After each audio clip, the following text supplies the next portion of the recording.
대한 내용인데요.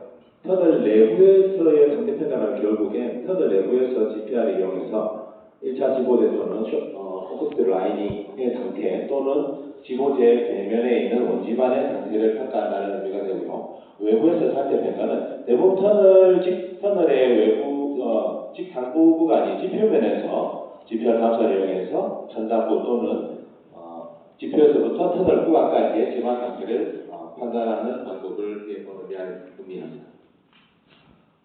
저희 지방공업자들은 여러 구조물들에 대해서 이제 평가를 하고 설계를 하고 시공을 하게 되는데요. 특히나 일반 구조물, 사면, 건축물 같은 경우는 지방 조사할 수 있는 조건이 터널보다는 훨씬 유리합니다. 왜냐하면 시추 조사를 할 수 있는 공간이라든지 물리 탐사를 할 수 있는 사이트들이 이제 크기 때문이죠. 그런데 터널 같은 경우는 산악 지역이거나 아니면 최근에는 이제 도심지에 대규모 터널들이 생기는데요. 이러한 경우에는 지방 조사를 할 수 있는 공간적인 여유가 좀 없게 됩니다. 그래서 지상에서는 시추 조사라든지 산성사 탐사, 경기장 탐사들 시행을 해야 되는데 포장이 되어 있거나 아니면 건물들이 있거나 하는 경우에는 아주 제한적으로 또 실시될 수밖에 없고요. 그러니까 터널 내부에서도 선진 보링이나 KSP 탐사 이런 또 제한적으로 수행을 할 수 없습니다. 그럼에도 불구하고 이제 여러 가지 방법들을 통해 가지고 터널이 이제 시공이 되는 그 구간에 대한 평가를 하기 위해서 노력을 많이 하고 있는데요. 제가 오늘 말씀드릴 부분은 그 중에서 터널을 대상으로 하는 GPR 값에 대해서 설명을 좀 드리고자 합니다. 대부분 지금까지 이루어졌던 전통적인 GPR 탐사에 의한 장비들과 그 결과들을 한번 또 살펴보고, 그 다음에 최근에 이제 실질적으로 개발이 되어가지고 이제 막 적용이 되고 있는 신기술도 한번 소개드리고자 합니다. 순서는 개요, 미션 탐사 장비, 그다음에 터널 내부 탐사, 외부 탐사 이런 식으로 진행을 하도록 하겠습니다. GPR 탐사는 쉽게 얘기하면 지방 구조를 탐사하는 비파괴 검사, 물리 탐사라죠. 그 중에 한 방법이 있겠는데요. 고주파의 전자파를 지하에 투과시켜 또는 공동이라든지 구조물이라든지 지하 관로라든지 이런 이상체에 반사되는 신호를 가지고 분석을 하는 기법이 됩니다. 우리가 쉽게 생각을 하면 공항에 있는 관제탑 또는 최신 스텔스 비행기들이 있죠. 거기 앞에 보면 이제 안테나가 있지 않습니까? 그 레이더 안테나가 들어있는데 그거는 이제 상대방에 있는 그 비행기를 탐지를 하는 것이죠. 그럼 그 원리와 똑같다고 생각을 하시면 됩니다. 이런 레이더탑을 지하에 부과를 시켜서 지하에 있는 지방과 지금 현재 있는 지방과 다른 이상체를 찾는 방법이라고 생각하시면 되겠습니다.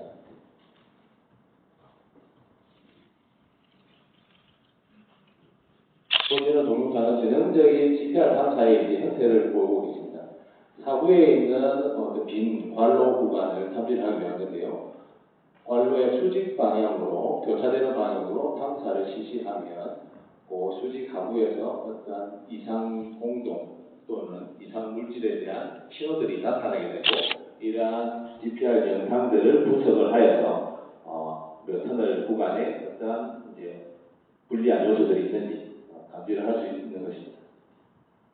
대표적인 탐사 방법들은 반사법, CMP법, 투과법 등이 있는데 지금 현재 저희 국내에서 쓰거나 대부분의 오서들을 보면 대부분 반사법을 이용하고 있습니다.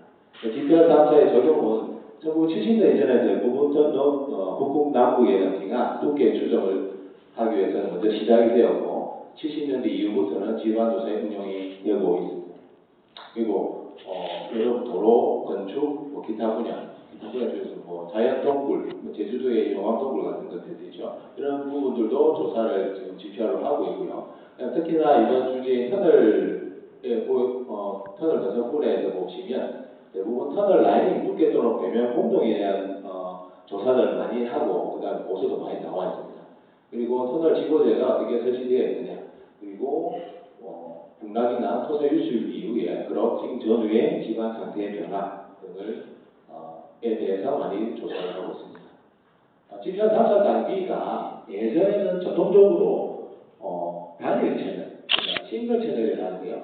단일 채널 안테나를 이용해서 탐사를 진행해왔습니다. 단일 채널이라는 것은 장비에 한 개의 주파수를 가지는 센서만 있어가지고 한번 선 개념으로 측정을 하게 되고요. 그 한 선 개념에서 하나의 결과 단면이 우리가 획득을 할 수 있습니다. 그러나 최근에는 단일 채널 안테나에서 멀티 채널 안테나로 장비가 개발되고 기술들이 개발이 되고 있습니다.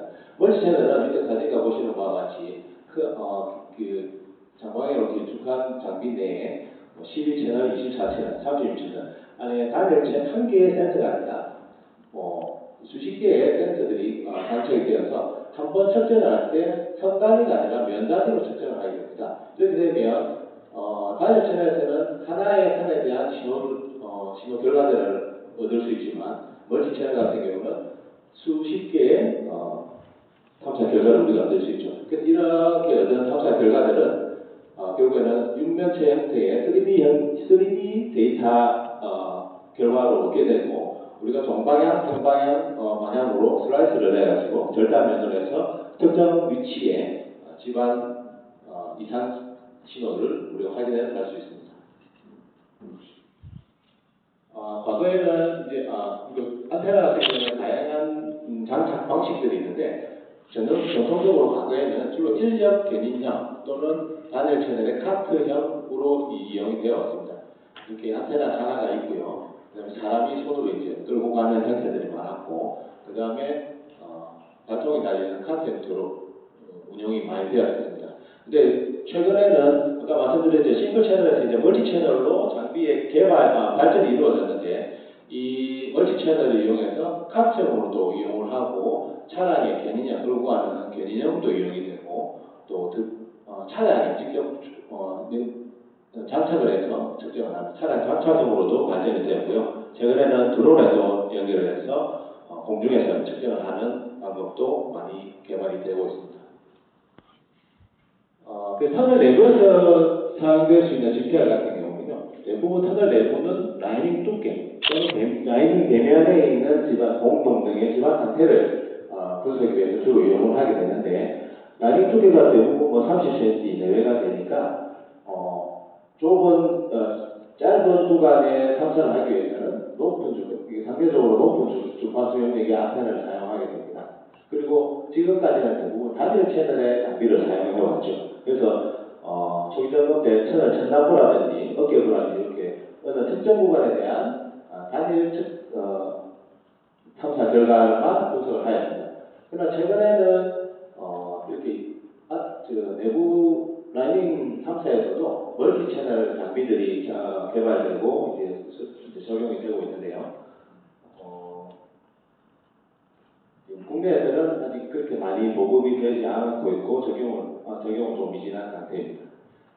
터널 내부의 탐사 방식은 이제 과거에는 싱글 채널 안테나를 사람이 직접 크레인을 타고 올라가서 측정을 하였는데요. 최근에는 크레인 암이라든지 지미지 시스템을 이용해서 강보구에 안테나를 설치를 하고 탐사를 실시를 하고 있습니다. 이런 것 같은 경우는 이제 멀티 채널 안테나 장비 같은 경우는 무게가 무겁고 또 크기가 크기 때문에 사람이 직접 운영하기가 솔직히 어렵습니다. 그래서 이렇게 장비를 이용해서 측정을 하고 있습니다. 그리고 터널 외부는 아까 말씀드린 터널 직상부, 지표 구간에서 이제 탐사를 하는 경우가 되겠는데요. 터널 외부 탐사는 터널 직상부에 지표에서 주로 탐사가 이루어집니다. 그런데 터널 직상부는 요즘 어떻습니까? 도심지다 보니까 도로라든지 건물이라든지 이런 장애물이 있고요. 그 다음에 산지나 또 하천이 많이 분포하기 때문에 지도조사 장비라든지 일반 지표 GPR 탐사 또는 타사포 탐사, 지표 탐사들이 장비가 진입이 곤란하기 때문에 탐사를 할 수가 없죠. 그리고 또 최근에는 장신도 터널들이 많이 시공이 되고 있기 때문에 통비가 너무 깊습니다. 그래서 전통적인 예전부터 써왔던 GPR 탐사 장비로는 그 탐사 심도에 대한 정보들을 얻을 수가 없습니다. 그런데 최근에는 장신도 투과에 대한 GPR 기술들이 발전이 되고 또 개발이 되고 있는데요. 그 중에 하나 실시간 샘플링 기법이라든지 링잉 노이즈 개선 기법 이런 좀 전문적인 부분이지만 이런 다양한 기법들이 개발이 되어서 개발이 되었고요. 이런 기법들을 이용해서 GTR 추가 장비들이 새로 개발이 되고 있습니다. 이러한 장신도 투과 장비들은 100m 내외 투과 심도도 가지고요. 그 다음에 드론이 장착을 가능해서 도심지나 도로, 산지 등에 대해서 좀 제약을 좀 넘어서서 탐사를 할 수 있는 장점이 있습니다. 그리고 드론 장착 같은 경우는 드론에 사전 탐사 경로를 설정할 수 있기 때문에 터널 같은 경우에 터널 노선을 따라가지고 직접 탐사를 자세하게 할 수 있는 장점이 있습니다. 아까 말씀드렸듯이 터널 내부에서 탐사는 대부분 라이닝의 두께나 라이닝 벽면의 공동 또는 지고대 설계 형태 등을 이제 판단을 하고요. 대부분 1차 지고대 뒤에 있는 원지반대에 있는 공동들을 탐사하기는 솔직히 어려운 실정이었고 지금까지도 탐사하고 그런 부분에 대한 탐사는 어려웠습니다. 라이닝 시공 절차를 보고 간단하게 말씀드리면 굴착면에 쇼크리프트, H빔, 럭버드 등의 1차 지고대를 먼저 설치를 하고 그 다음에 라이닝 설치를 할 위한 멤브레인, 이제 방수코드를 설치를 하죠. 그 다음에 강제도 후직을 설치한 다음에 슈트가 통해서 그라우트를 주입을 해서 라이닝을 이제 형성하게 되는데요. 이럴 때 이제 라이닝이 이제 두께가 어느 정도 똑같이 일정해야지 금주 기준을 맞게 되는데 어느 부분 분명히 부족한 부분이 또 생깁니다. 그런 부족한 부분들이 발생되는 원인들은 나트럼에서 발표에서 요철이 생기는 경우도 있고요. 그 다음에 콘크리트 라이닝을 타설할 때 이렇게 중력 방향으로 쏠림 형상이 생긴다든지 콘크리트 타설 시간이 타설이 길어서 격시 현상이 생긴다든지 그라우트 주위까지 훼손된다든지 하는 현상들 때문에 라이닝 두께가 일치하게 형성되는 경우들이 많습니다. 그래서 실제로 라이닝 시공한 이후에 내시경 카메라로 확인해 본 결과 멤브레인과 철근 사이 공간이 비어있는 것도 눈으로 직접 확인을 할 수 있습니다. 이렇게 라이닝 두께가 차이가 나는 경우들은 우리가 GPR 탐사를 이용해서 라이닝 두께의 부족 구간을 확인을 하고 그런 구간에 대해서 보수를 하는 플로우로 지금 진행을 하고 있습니다. 라이닝 두께에 대한 탐사 결과를 좀 살펴보시죠. 왼쪽 같은 경우는 공동에 의해서 라이닝 두께가 불규칙하게 이루어지고 어떤 구간에서는 충분히 라이닝 두께가 시공이 되지 않은 상태고요. 우측 같은 경우는 라이닝 두께가 전체가 다 고르게 시공이 되어 있는 것을 비교를 해볼 수 있습니다. 특징적으로 아래측 사진 같은 경우는 안반 돌출 이제 그 구간이 좀 심하게 되어 있어가지고 요 왼쪽 오른쪽 구간 같은 경우는 라이닝이 아주 거의 잘 없는 이런 급격한 심각한 경우까지도 이제 확인이 되는 경우도 있었습니다. 그리고 라이닝 내부에 철근이 있는지 없는지에 대한 부분을 이렇게 왼쪽 오른쪽 보시면 좀 명확하게 부분 뜨시죠. 라이닝 내부에 묵은 콘크리트의 경우, 철근 콘크리트의 경우는 이렇게 바사카들이 계속 등간의 간격으로 표시가 되고요. 그 다음에 1차 지고대에 있는 강지고대도 위치가 파악이 됩니다. 그런데 이제 이렇게 터널 레벨 집착 단지는 대부분은 라이닝 두께나 이런 라이닝 배면에 있는 공동의 컴포트가 만들어져 있는데요. 저희가 이제 대신도 터널이나 이렇게 들어갔을 때는 이런 지고대 말고 그 배면에 있는 원지반에 대한 탐사를 좀 원하는데 지금까지 잘 이루어지지 않습니다. 왜냐하면 1차 지고대에 주로 사용되는 탐사 주파수가 부족하다 보니 그 배면에 있는 원지반까지 충분히 통화가 되지 않는 현상들이 발생합니다. 그리고 기존에 있는 중저주파, 그러니까 그나마 좀 탐사 중도가 깊은 장비들 같은 경우는 무게가 무겁고 이제 크기가 크기 때문에 터널 벽체라든지 천장부라든지 이렇게 수행하기가 굉장히 어렵죠. 근데 최근에 이제 아까 말씀드렸던 장신도 탐사 같은 경우 좀 소형화가 되고 또 투과 심도도 깊어져서 이렇게 일반 터널에서 벽면에서 탐사가 가능하고 그다음에 최근에 이제 적용을 이제 하고 있는 중입니다. 하부에 있는 탐사 결과를 보시면 석회암 공포 지역에 대한 터널 사례가 되는데요. 옆 벽면을 타고 이제 탐사를 했고요. 왼쪽에 Y축에 보시면 여기서 10m까지 아주 깊은 투과 심도를 우리가 확인할 수 있습니다. 그리고 여기서 이제 석회암 지역이기 때문에 석회암 지역에서 주로 나타나는 불리한 지질 구조인 용시 구조, 또 석회암 공동을 이제 찾는 게 주 타겟이 되는데요. 여기 보시면 경부락 2050 지역의 위치에서 보면 이렇게 반사 신호가 다른 구간에는 나타나지 않는데 반사 구간들이 확인되었습니다. 이 구간들은 터널 굴착시 막단에서 확인되었던 공동하고 비슷한 위치로 확인이 됩니다. 터널 내부에서 DVR 탐사도 아까 말씀드렸듯이 싱글 채널에서 멀티 채널로 장비들이 향상이 되고 또 적용이 되고 있습니다. 단일 채널 같은 경우는 이 상대의 방향이라든지 그런 면적이라든지 전혀 확인이 할 수 없고 한 선에 대한 정보들만 알기 때문에 어느 구간이 라인의 두께가 두껍고 짧다 이런 것만 구분할 수밖에 없었습니다. 그런데 멀티 채널 같은 경우는 3D 형태로 이제 탑사가 되기 때문에 라인의 두께 부족 구간 또는 공동 구간에 대한 면적이 추정이 가능해지게 되었고 그 면적에 대해서 우리가 어느 정도 양에 대한 주입제를 넣어야 될 것인지에 대한 판단도 가능할 것으로 판단이 됩니다. 그래서 왼쪽 사진을 보시면 3D 탐사 멀티 채널에 대한 사진이 되고요. 우측에 이제 1번 사례 같은 경우는 홈트와드 관련해서 이제 실시했던 사례가 되고요. 3D로 탐사를 해서 면적 단위를 측정이 되었죠. 그리고 한 특정 단면을 보면 이렇게 공동 구간에 의해서 라인 두께가 부족한 구간이 확인이 됩니다. 이런 구간들을 3D 면적으로 이렇게 계산을 했을 때 이 구간은 어느 정도의 면적이 되더라 하는 것을 우리가 계산을 할 수 있습니다. 그리고 세 가지의 사례들은 이탈리아에서 했던 사례들인데요. 아까 보던 이제 철근 라인 같은 경우에 2D 같은 경우는 철근이 있는지 없는지만 확인이 안 되는데 3D로 했을 때는 철근 방향도 확인이 되고요. 공동의 이제 위치, 3D 형태로 위치 그다음에 신도 이렇게 3D 형태로 판단을 할 수 있습니다. 그리고 최근에는 터널 벽면 레이더 스캐닝하고 탐사 결과를 이용해서 벽면에 대한 내용과 내부의 상태, 연관관계 이런 것도 연구를 하고 있습니다.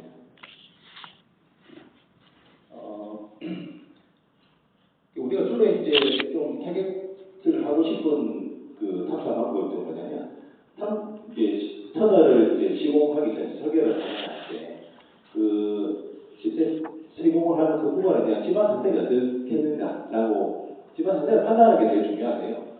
아까 말씀드렸듯이 대신도 터널 또 도시 터널 산악 지역 같은 경우는 장비들이 못 들어가고 그다음에 일반 탐사가 들어갈 수 없는 이런 앞조건이기 때문에 어떻게 하면 그런 탐사 결과를 넣을 수 있을까 이런 거 고민을 좀 많이 하게 됩니다. 그 중에 터널 직상부에 대해서 터널 직상부의 지표면에 심한 평가를 이제 하나의 목표로 줄 수 있는데요. 라인중이 도로 위에서 도로 밑에 터널을 뚫게 되다가 요 구간 토피가 한 7, 8m 정도 되는 구간인데 이 구간에 토사 유실이 발생하고 상부에 이제 지반 침하가 발생이 되었습니다. 근데 보통 지반 침하가 발생되면 그분 이제 긴급 복구를 하게 되고 그 이후에 이제 침하 영향이라든지 심도들을 우리가 파악을 하게 되는데요. 복구 위에 지금 GPR 탐사를 해보았더니 이렇게 수평적으로 이제 이루어지는데 그 하부에 있는 터널 토사 유치로 해서 상부 이렇게 2m 심도 정도까지는 이렇게 심화의 영향을 내는 것을 확인을 할 수 있었습니다. 그런데 지표 3부분에서 현재까지 개발된 GPR 탐사를 탐사해보면 탐사 심도가 5m, 4m, 5m 정도밖에 안 되기 때문에 그 하부에 있는 지반 상태에 대한 평가는 솔직히 못하고 있는 실정이었습니다. 근데 최근에 아까 말씀드렸듯이 장신도 터널들이 굉장히 많이 이제 시공이 되고 있는데요. GPR 탐사는 가상 심도가 따라서 적응이 아주 제한적이에요. 근데 최근에는 이제 이런 장신도 터널 조사를 위해서 이제 GPR 장비들이 많이 개발이 되고 또 적용이 되고 있습니다. 장신도 투과 가능한 GPR들은 드론과 같은 무인 비행 장치에 설치가 가능하기 때문에 도심지라든지 산악지형이라든지 이런 것좀 구애를 받지 않고 적용을 할 수 있다는 장점이 있겠습니다. 왼쪽에 보시면 드론에 장착한 사진이 되고요. 오른쪽은 드론에 미리 경로 설정을 한 사진이 되겠습니다. 드론 장착 동영상이 되는데 지상에서도 이제 드론을 날려서 미리 설정된 경로를 따라서 이제 터널 방향으로 측정을 하게 됩니다. 이게 중복 측정이 또 가능하기 때문에 여러 번 측정해서 이제 다양한 결과를 얻을 수 있습니다. 작심도 GPR 탐사에 대한 사례가 있는데요. 이 사례 지역은 고색의 대륙 사암이 대부분을 분포하고요. 그런데 일부 구간에 석회암이 협재되어 분포되어 있는 지역입니다.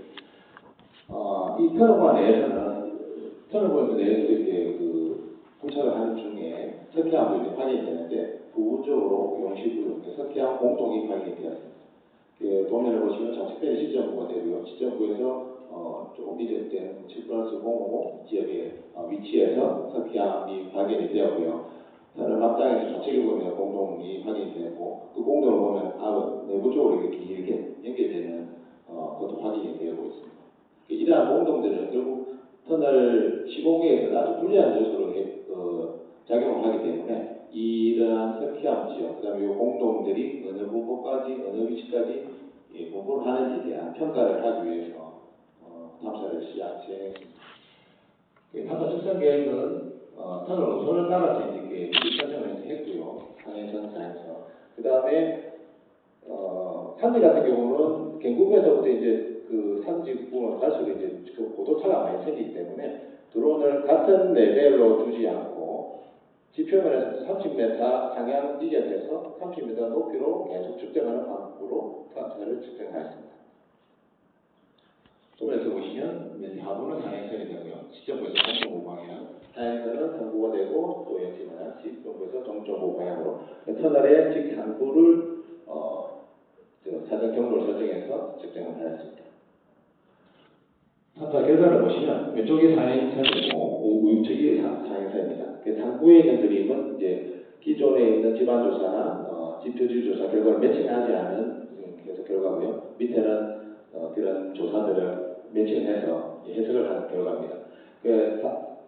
상행선, 하행선 모두 터널 시종 쪽에서 보면 이렇게 바다 신호들이 나타나는데 이것은 갱구 구조물, 콘크리트 구조물이죠. 그리고 옹벽 등 이런 인위적인 구조물에 의한 반사포로 이제 파악이 되고요. 지표면 인근에서 보면 이렇게 반사파가 이렇게 나타나는데요. 상부 구간은 토사, 하부 구간은 안반의 경계로 우리가 확인이 됩니다. 그리고 특히나 이제 그 지역에서 30m 이상 이격에서 이제 탐사를 하기 때문에 그 큰 나무 같은 경우도 이렇게 확인이 됩니다. 그리고 안반 내부 구간에 강한 반사파들이 이렇게 뭉쳐서 집중적으로 나타나는 구간들은 안반 불량 구간이 되는데요. 하행선 구간의 일교수, 상해선 구간의 일교수가 확인이 됩니다. 그리고 중간중간에 일부 전리들이 좀 발달하는 구간들도 파악이 되고 있습니다. 그리고 우리가 이제 여기 터널에서 쭉 타겟이 되는 석회암 구간, 석회암의 공동 구간을 찾기 위해서 이렇게 조사를 했습니다. 그래서 탐사 결과를 보니 7+107, 7+030 이 구간에서 이렇게 다양한 반사 신호를 확인되었습니다. 그 반사 신호들을 기존의 연구에서 확대된 내용들하고 추가된 지출 조사들을 비교해 봤을 때 이 구간이 일치하는데 이 구간들이 석회암의 공동 구조들이 분포하는 위치로 우리가 추정을 하였습니다. 이것이 이제 책자에 없는 내용인데요. 아까 같은 경우 이제 순전히 산지로 되어 있는 경우에 이제 탐사 사례가 되겠고, 여기 같은 경우는 도심지 민원 구간입니다. 터널 구간의 일부 구간이 산지하고 도로, 아파트, 공장 이런 것들이 같이 되어 있는 도심지가 되고요. 이런 같은 경우는 민원이 발생을 해서 지주조사라든지 무슨 다른 물리 탐사라든지 이런 조사 방법들 전혀 적용을 할 수 없는 상황이었습니다. 이런 경우에 우리가 이제 적용을 할 수 있는 방법이라고 이제 제가 생각했을 때는 드론을 이용한 GPR 탐사라고 생각을 했고요. 그 부분에 대해서 이제 개괄적으로 지층 분포 추정, 그 다음에 파세드 등의 암질 분포 불량 구간을 추정하는 목적에 의해서 이제 시도를 해왔고요. 아직 이 구간 같은 경우는 지반 조사라든지 지변주 조사 같은 부가적인 조사와 이제 매치를 하지 않았다는 초안 해석 단계의 것인데요. 크게 보시면 이제 위에 그 조사 구간과 공항 구간과 연안비상 구간을 이제 구분을 하였고요. 이게 나중에 이제 지주조사하고 좀 매칭해서 이제 좀 구분을 이제 좀 상세하게 구분해야 되겠습니다. 이제 터널 구간에 대해서 이제 암지 분량과 가사가 좀 강해가는 구간들이네요. 세 개 위치에 암지 분량 구간이 오파하는 것으로 이렇게 추정이 됩니다. 제가 이제 지금 좀 말씀드린 게 지표 탐사 같은 경우는 예전부터 이제 이용이 되어 왔지만 예전에 장비들은 어떤 정도 제한적인 위치, 또 제한적인 탐사 결과, 제한적인 심도로만 이제 측정이 되었는데요.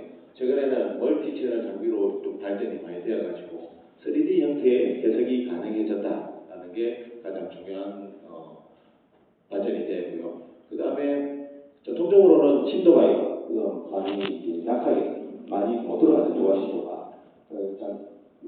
탐사 기술들 그런 장비, 전자 기술들이 개발 좀 발전이 되어서 강심도가 좀 투과가 가능한 GPS 탐사 장비들이 좀 많이 개발이 되고 지금 현재 적용이 되고 있다라는 말씀을 드리고 싶습니다. 그 터널 내부 상태 평가 같은 경우도 주로 지금까지는 다 컴퓨터 라이닝 평가에 집중하였는데요. 최근 개발된 장심도 투과 장비를 이용하면 아무래도 1차 지구도 배면에 있는 원지반에 대한 지붕 평가도 가능할 것으로 이렇게 생각이 됩니다.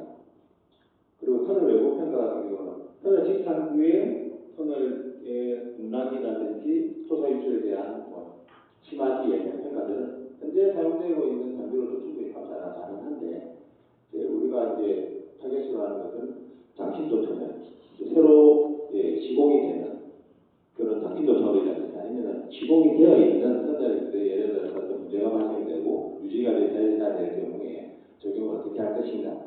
그때 장심도의 GPS 탐사를 운영하면은 탐사나 시추 불가제에 대해서도 적용이 가능할 것으로 이렇게 판단이 됩니다. 그래서 GPR을 포함하는 물리 탐사, 비파견 탐사겠죠. 이 비파견 탐사들은 근원적인 좀 제한이 있습니다. 그 뭐냐면 탐사 심도가 깊게 보려고 하면 해상도가 당연히 떨어질 수밖에 없습니다. 파장이 길어진다든지 아니면 해석 요소가 커진다든지 하는 게 원인이 되는데요. 그런 원인으로 해서 탐사 심도가 제한이 되고 지금까지 그렇게 이용이 되어 왔습니다. 그런데 이제 꾸준하게 이제 장비들이 개발이 되고 향상이 되고 있어서 이전에 이제 우리가 못했던 그런 구간까지 또 가능해지고 있으면 아주 고무적인 것으로 제가 생각을 하고요. 향후 적용성 지금 저희가 이제 나토박 대전 지역이 이제 쭉 메인 테마인데요. 이제 사례라는 이제 좀 찾아보고 좀 이렇게 써놓고 이 추천청에 대해서 좀 잘 사례들을 잘 얻게 합니다. 그래서 그럼에도 불구하고 도시지나 산지 이런 경우에도 이제 적용을 해봤을 때도 낙동강에 있는 대신도 충격청에서도 이러한 장심도 탐사 장비라든지 아니면 3D 탐사 장비로도 어느 정도 정보가 제공이 될 것으로 기대를 하고 있습니다. 이상 발표를 마치겠습니다.